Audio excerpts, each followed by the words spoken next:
Hi, and welcome to Mrs. Long's video lesson on Chapter 17 of the Picture of Dorian Gray.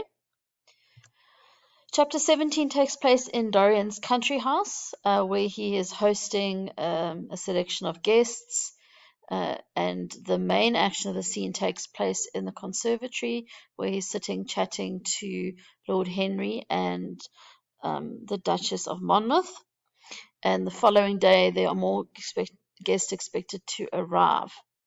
Now, it's a very short little chapter. You'll notice as we start heading towards the end of the novel, the chapters become very short and it sort of increases the pace as we reach the sort of ultimate conclusion of Dorian's story.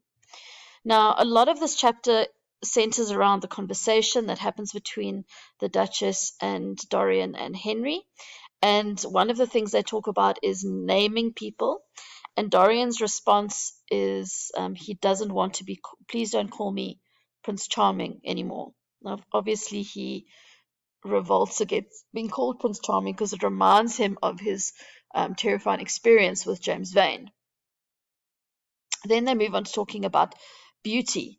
And Lord Henry says, I never tilt against beauty. And Dorian says to him, you value beauty far too much. And Lord Henry says, I think it's better to be beautiful than to be good. And so we see again, Lord Henry hasn't really changed his view on life much. And the sort of tenets which he espoused at the beginning of the story is something that he and Dorian have lived through with their lives without much change, without much development. Perhaps speaks to their lack of maturity in some ways as people, in that they really have just stuck to their youthful views on beauty and pleasure and haven't really had to face anything which would cause them to change it. Of course, Dorian has arguably had far more trauma to face, and I suppose his response to that becomes more apparent in the latter chapters of the story. We see the triviality of the kinds of things they discuss, and the Duchess of Monmouth, who is intermittently sort of shamefully flirting with Dorian, even though she's a married woman. She talks about her maid sticks pins in her because they're talking about science and butterflies, and it's because her maid gets annoyed with her for trivial things like coming in 10 minutes to 9 and demanding to be dressed by 8:30. And when it's suggested that she should perhaps give a warning to her maid, she says, no, I couldn't do that. She makes the most beautiful hats for me. So these are people who are very superficial, and they've waited on hand and foot, and the things that seem to be concerning for them in life are not all that deep and meaningful. Now, Dorian Gray leaves to go and before he leaves, he says, I always agree with Harry, even when he's wrong. And Dorian says, no, Harry is never wrong. And he says, I've searched for happiness. Who wants happiness? I've searched for pleasure. When she asks if the philosophy of always agreeing with Harry and what Harry has to say has made him happy. And she says, oh, and have you found? And he says, often, too often. Perhaps there's some weight in what he said there, because we know now that his search for pleasure has indeed not yielded happiness, or not lasting happiness. And in fact, now more and more his past is catching up with him in a way that it's robbing him of the pleasure of his moments. So, sorry, as I mentioned, then Dorian leaves to go and get a flower to suit, or so that the Duchess can wear it to supper. And she notes that he's been gone for quite a while. Let us go and help him. I've not yet told him the color of my frock.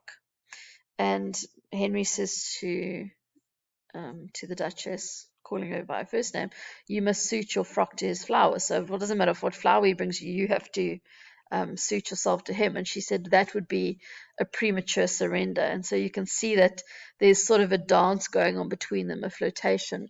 And this, I think, can hint at the other sorts of relationships that Dorian is rumored very famously to have had with a string of women, married, unmarried, suitable, unsuitable, which has obviously then contributed to the different rumors of his life.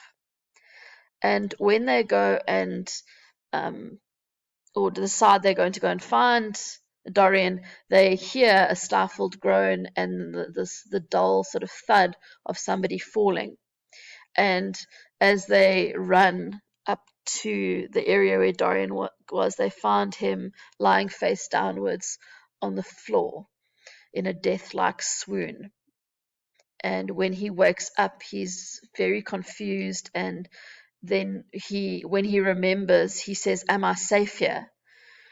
And of course, Lord Henry said, "Don't, Dorian, you fainted. That's all. You've probably, had too much of a heavy day. Don't come down to dinner. You can just go to your room and rest, and you'll feel better in the morning," sort of thing. But now Dorian says no, he doesn't want to come down. He will come down, sorry, because he doesn't want to be alone. And so we're left with this, sense that Dorian, whatever Dorian has seen, has completely terrified him. And of course, what has he seen? But he's seen the face of James Vane watching him through the window. And so the narrow escape that he made in the previous chapter was clearly not that effective.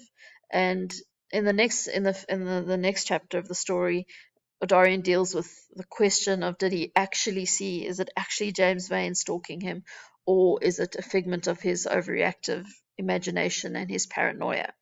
Whatever it is, though, at this point we know that it's definitely had a massive effect on Dorian's well-being, because he literally falls down in a dead faint out of fear of this man watching him through the mirror with his face pressed against the window.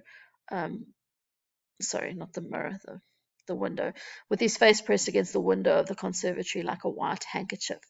So this sort of deathly white face, you can imagine looking up at night time out into the darkness and seeing this face pressed against the window.